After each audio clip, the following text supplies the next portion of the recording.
Ranchers care for their animals. A great example is the American bison, more commonly called buffalo. After the westward expansion in the 1800s, the bison was almost extinct, but American ranchers wouldn't let that happen. There were less than 1,000 of these animals left in the late 1800s, when ranchers like Charles Goodnight in the Texas Panhandle saved a few of them and started bringing the herd back.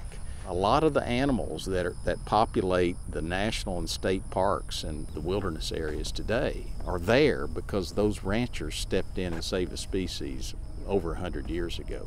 By the late 19th century, there were less than 1,000 bison left in North America. Now there's about 500,000, thanks to ranchers like Donis Baggett and Beverly Brown. This animal walks on my soul. Donis and I feel like we do not own this animal. We are basically the caretakers. A lot of people haven't ever seen a buffalo still in America, and they come out here and you can see the joy on their face, and that's a great joy to me. Donis and Beverly run 60 head of bison on their ranch near Bryan. Beverly's dad was Reagan Brown, former Texas Agriculture Commissioner. He first introduced her to this majestic animal. Then in early 2000, Beverly met Donis. It wasn't long before he traded in his cattle for buffalo. Well, buffalo is a common name for bison. It's actually not a buffalo. There are two real species of buffalo in the world, the Cape buffalo and the water buffalo.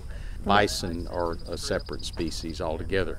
But in the early European settlement of this country, the French explorers saw buffalo in the wild, and it reminded them of a cow. And the word for beef in French is boeuf, so boeuf led to buffalo. The bison does share many similarities with its bovine cousins. Their diet is virtually the same, plus ranchers work them very much like they work cattle. Bigger pens and chutes are needed since bison aren't as domesticated as beef cows. Bison meat can be used in most recipes that call for beef.